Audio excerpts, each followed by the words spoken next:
being pretty, powerful, and purposeful, being a true testament that everything I've been through, am going through, and will go through has just been a blessing in disguise, and paving the way for Jasmine Lynn Enterprises to be known around the world. I'm an author, speaker, minister, Black mental health matters advocate, and God's voice for the millennial generation. I am Jasmine Lynn Pope, and I am turning my wildest dreams into the greatest reality.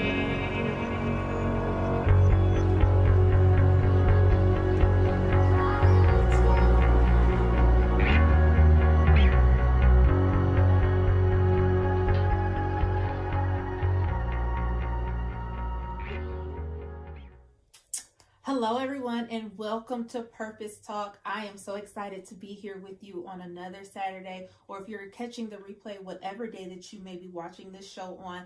It's just an honor to be here. So for those of you who don't know who I am or who need a reminder, my name is Jasmine Lynn Pope. I am your host of Purpose Talk, where we sit right here on this couch and right there, wherever you are, and engage in intimate and thought-provoking conversation that helps you to elevate in your purpose. So we have been going a few months strong with this show, and I just look forward to it each and every week in order to be able to share with you what God has for me to share. This isn't about me. This isn't about any platform or accolades or whatever. I literally do this because I feel that it is a part of the calling, the purpose, the destiny of my life to be able to impact people through utilizing my voice, which God has given me to share a timely message. And so I do that in many ways. I am a licensed therapist where I provide individual, family and couples therapy here in the city of Toledo. I'm licensed in the state of Ohio, so I can provide services all across the state, looking to get licensed in a few other states to be able to expand my reach. But that's what I do, ensuring that people are able to take control of their mental, emotional, and spiritual health, get the healing that they need, and walk fully in their God-given purpose. I am also the host of the Pretty Powerful Purposeful Conference, which is a conference geared towards women, but we have had men attend in the past who are all wanting to either walk in their purpose by starting or take their purpose to the next level. And so we have various speakers that come and are a part of that event. And we just are working with one another to empower, to encourage, to motivate, and to form bonds that have never been formed before. And so I do that. And then I have my personal brand, Jasmine Lynn Enterprises, where I am an author, I'm a speaker, I conduct trainings, I do all sorts of things. Once again, being able to utilize this voice that God has given me to be able to share with you all in whatever capacity that is. And so I'm going to get a little comfortable, change my position on this couch, and we are going to jump into a little bit of what God has for me to share with you all today.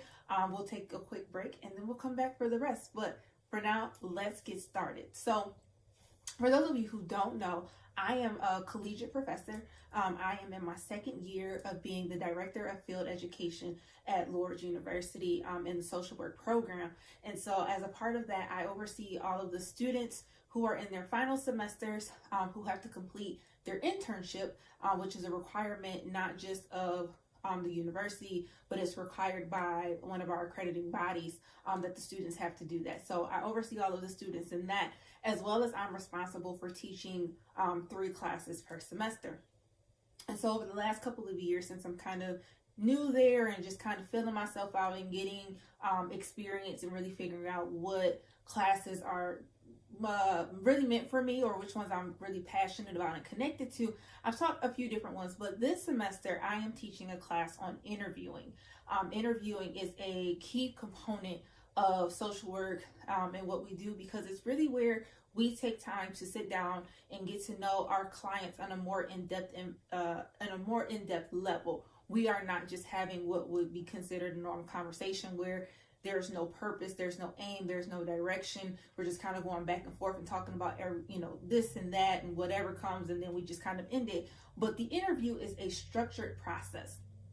The interview is where we have our set of questions or our set of information that we need to gather for the client in order to assist them with making the next steps that they need to make for their life. So in my practice, I do an interview or I do an assessment where I am looking at the total package of the client. So I'm looking at their biological, their psychological, and their social components of who they are in order to gain that information and then be able to hopefully formulate a diagnosis if they have one, develop a treatment plan that guides them on what we will be doing in their sessions, and then ultimately lead them to achieving all of their goals and objectives through the interventions that we utilize. And so a very key component that comes through the process, and a very intentional skill that has to be learned, is the skill of listening. Listening? Is listening really a skill? Yes, it is. Listening is a skill. Why is it a skill? Because when we are listening, that means we are we're intentionally looking at or listening, hearing what is coming into our ear gates in order to formulate a response to it, in order to really understand what the meanings are of what they're saying, to be able to gather the information that we need and to be able to see where we can fill in various needs, right? And so for a lot of us, we don't understand the difference between hearing and listening. And this was very impactful for me when I was teaching about it a couple weeks ago, because it's not something that we often really consider or think about it. A lot of times we ask our children after we've called their name 50 times and then they finally say, "Huh? Did you hear me? Did you hear me?" They're like, "No." But I really think what it means, were you listening? Were you listening that I was calling your name and thus I needed you to formulate a response to come to me and answer what I was saying? So we are expecting them to hear us, but we're not always expecting them to listen to us. And so one of the things, a few things that I learned is that there's a difference between hearing and listening.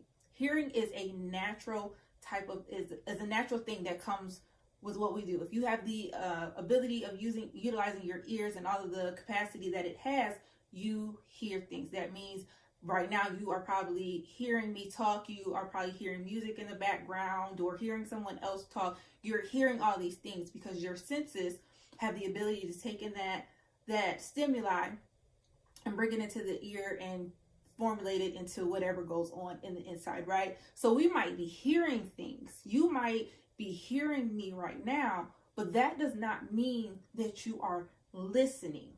Listening is something that is learned. It is a skill that is developed so that we can take in what we are hearing, process it, formulate an understanding of the message. Then we take that message that we feel like we have understood and then be able to send it back, which is feedback, to the person who originally sent the message, so that we ensure that we understand what is being said. I know that was a lot, but I have a point to it, right? And the point is this.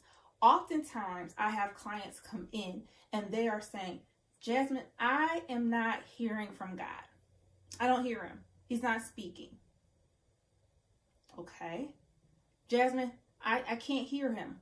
I'm waiting for him to speak, but there's nothing going on. And the truth of the matter is that God is speaking all the time. God is sending us messages through various ways. But the question is, are you listening to what he's saying? You might hear him, right? And when we're talking about listening, a lot of times we do only focus on the ears, right? But listening requires your ears, your eyes, your heart, and your brain, right? Because we have to take all of that in to formulate all of the stuff that comes into us in order to, once again, be able to receive it and then push it back out, so that we are ensuring that when we're having this intentional conversation, that we're making sure that we take in the message the right way, we're sending it back how we need to, and that conversation goes back and forth. A lot of times is that we are probably hearing God, but we are not listening to him. I'll repeat that back. We may be hearing God, or we're not listening to him, or we simply can't hear him because we're distracted by all of the other noise that is around us, that is blocking our ears from being able to hear what he's saying, to in turn listen to him so that we can have a conversation with him on what he's trying to instruct us to do. How many times have you said, well, I want to hear God, but you don't put yourself in a place to be able to hear him clearly so that you can then listen to him and take back what he is saying, to have a conversation. A lot of times we miss the opportunity to truly hear God because we are speaking so much. We feel like we have all of these things to say. And that's not to say that we shouldn't, because yes, we do. Conversations, communication takes a two-way street, right? But oftentimes we are on a one-way street with God. We want to talk. We want to tell him all our problems. We want to tell him why we should have this and why we should have that and why we shouldn't do this and why we shouldn't do that and why did we have to go through and blah, blah, blah, blah, blah, blah. And then we end the conversation, which wasn't really a conversation because we didn't allow God to speak. We didn't allow him to have a moment to say something back to us. Or he was in the midst of speaking, but we started moving. We started to tune him out. We didn't want to hear what he had to say. So I want to challenge you, as I always do, I want to challenge you to really consider, are you hearing God and listening to him? Are you just hearing him? Or are you doing neither? Because in order to really know your purpose, in order to pursue it passionately, in order to execute it the way that it needs to be executed, you cannot just ignore him. You cannot simply hear him, but you need to hear him and you need to listen to him. Because there are key instructions that only come through him.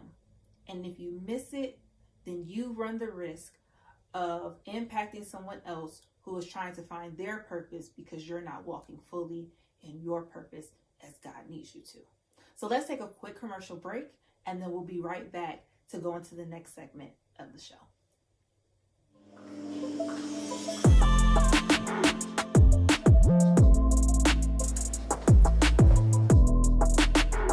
Creating a safe space for my clients to come and leave their inner thoughts while healing has been my mission. Our mission at Blessings in Disguise is dedicated to motivating and inspiring women from all walks of life to pursue their purpose in spite of the mental, physical, emotional, and spiritual obstacles they may be facing.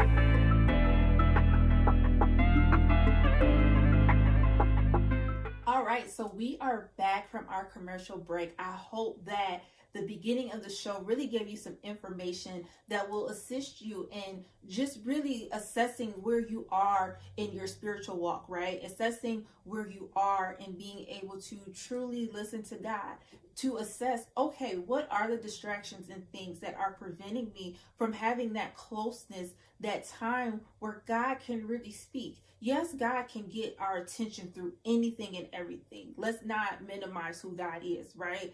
But why does God have to compete with all of the stuff that we have going on when he is supposed to be first in our lives? A few nights ago, I was laying in bed and let's go here. So there are many different ways that God speaks. Most people that I come into contact with generally are frustrated because they feel like they cannot hear God once again through their ears. They are wanting to, when people, pastors and preachers and ministers and other people are talking about, I hear from God. I heard him say blah, blah, blah. He spoke this to me, blah, blah, blah. Some people feel like, I don't get that, right? That is not the only way that God speaks. So yes, God speaks audibly.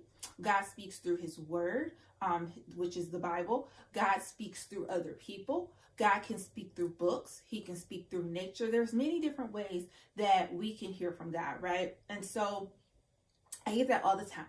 How do I hear from God? Well, now you got some information on how you can hear from him, right? So for me, it took me a while to get to that place of where I could really hear from God through the audible way.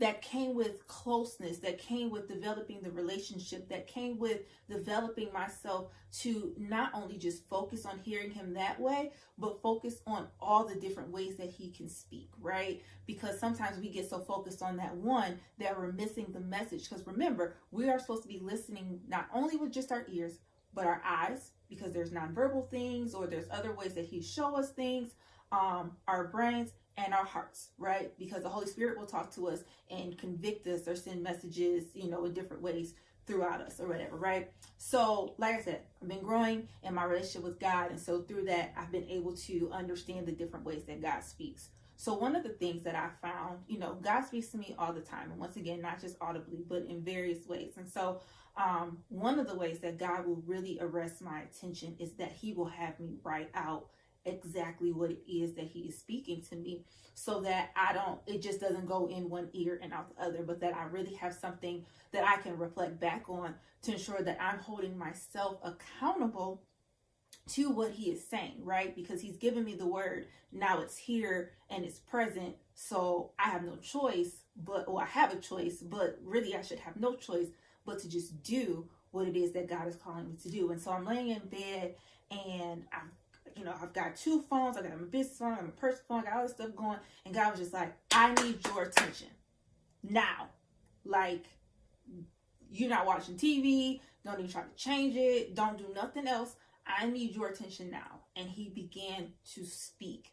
And so he's speaking and I'm just typing, just as he's speaking, I'm writing it out, I'm writing it out, I'm writing it out.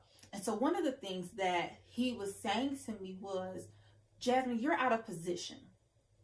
I'm like, what? What do you mean? He's like, you're out of position.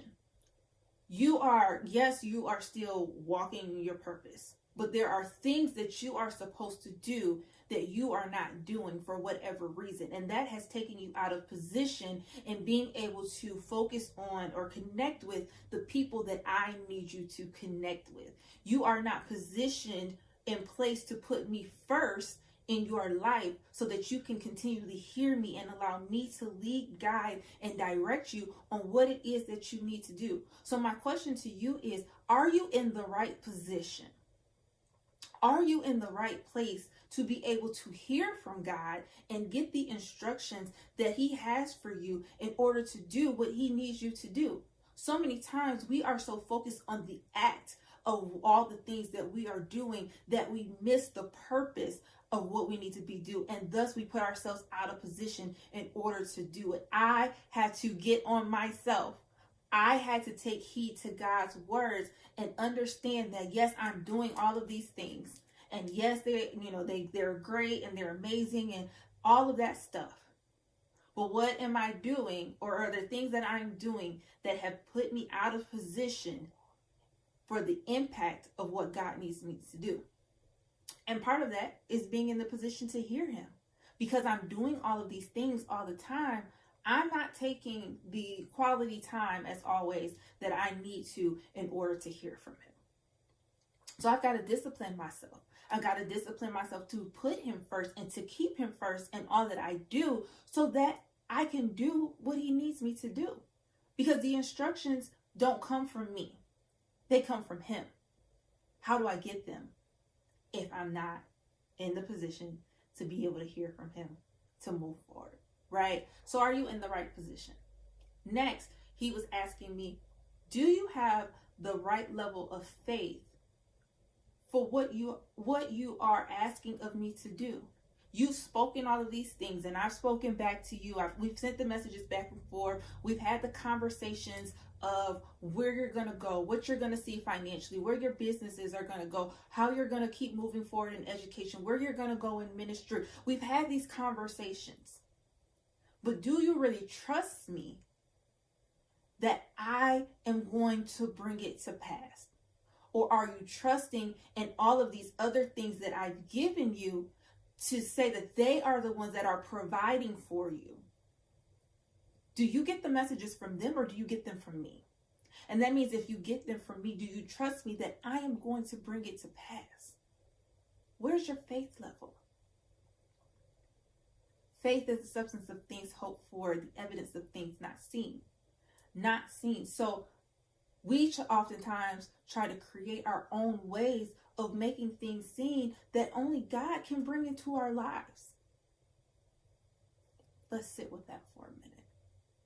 How many times have you taken something into your own hands? How many times have you tried to create these avenues of trying to get rich quick? Or how many times have you tried to create the speaking engagements? Or how many times have you tried to go out and do all these things that weren't meant for you to do? They weren't meant for you to do. Or God told you you could do them, but you took it a step further beyond the instructions of what he told you that you could do with it. So he told you that you could start the business. It's just going to be a side hustle because I've got something else that I really need you to do. You can only work 10 hours a week here. But now you've put what he needs you to really do to the side, and you're working a 40-hour-a-week job. That he told you, I'm only allowing you to do this because I see what it means to you, or I see that's another opportunity. I'm giving you permission, but that doesn't negate what I told you need to do. But now you've put this before purpose.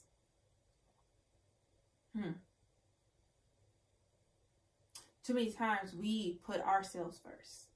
Too many times we put the things of this world, and we look at all the riches and, the get rich quick schemes and all of that. And some of these things are legit and they can bring a whole lot of money. But are you trusting that God is your provider, or are you trusting more in yourself and in all of these things? We got to have faith. We got to have trust. So you have to be in the right position. You have to have the right level of faith and trust. And then you have to be obedient to what it is that God is calling you to do. Going back to, you're doing this other stuff. That's not what he told you to do. And so because you are being disobedient, you are now impacting the lives of people that you are supposed to be connected to. One of the things that I am really supposed to do is really be connected on social media. And that's not just a nice picture here or a nice picture there, but I am really supposed to be sending messages out into the world. Yes, I am getting on myself in this episode today because this episode is going to hold me accountable to the things that I'm supposed to be doing, right? So I am supposed, when I started Blessings in Disguise. Blessings in Disguise started as social media posts that were motivating, empowering, encouraging. It was sharing various lessons that I had learned. That's what it started with. 26 for 26 lessons that I had learned leading up to my 26th birthday in order to impact people, right? And so from 26 for 26, there were just various posts that went out that people were able to grasp and learn from and feel connected to. And then from there, it led to the blog and all these other different things, right? But what happened was I started focusing on what everybody's doing a blog now.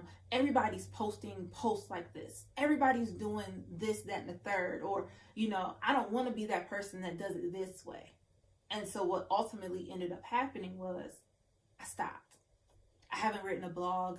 I think it's been about a year as far as a true blog from me. My social media posts have died down. I get a lot of pictures done and the pictures are great, but there's more to my life. There's more to my calling. There's more to my purpose than just posting those things. And so because I'm not doing what I'm supposed to be doing, I'm not seeing what I need to see happen in my life. And so God has already told me, he promised me certain things from my life. He's already told me where my life is going, but because I'm not being obedient to it, I'm the hindering block. I'm the one that's stopping my progress.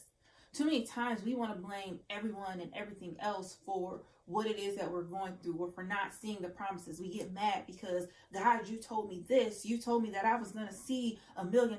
You told me I was going to see my business grow. You told me I was going to get this opportunity.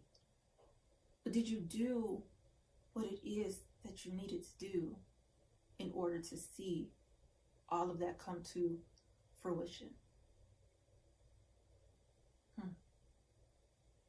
So once again, I did this episode for myself. I do it for all of you to say it's time for us to get ourselves together. We have to stop playing with God and what he's saying to us in order to fulfill our purpose. He chose you for a reason. And if he chose you, that means he trusts you enough to do it. But you have to trust in him enough to then trust in yourself to be able to execute it. You feel like you don't know how to do it? Ask him. And don't simply just ask him. Allow yourself to listen to him so he can give you the instructions. Okay, you can't do it all by yourself. You go to this person and you have them help you with social media. You can't do this. You connect with this person and have them do your website. You need help with writing? Okay, you go to this resource and you get the help that you need.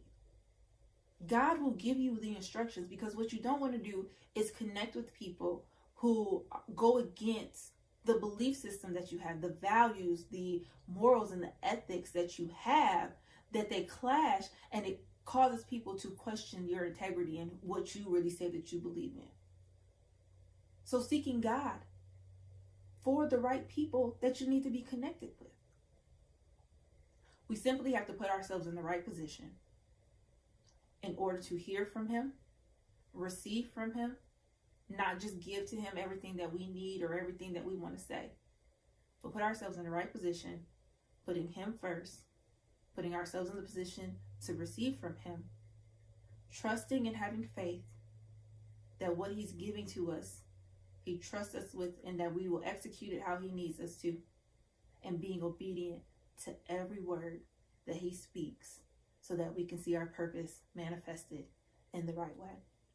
I hope that this show has been impactful to you just as it was to me, as God was speaking to me the other night, along with as I've been sharing with you on this episode. Once again, this is our time where we have purpose talk, thought-provoking, intimate conversation that relates to our purpose, right? And so as this being a part of my purpose and you all being a part of my village, I need you to hold me accountable. So if you see me not doing the things that I've said that God needs me to do, you have full range to get in my inbox and get on me, because I need to do what God says I need to do.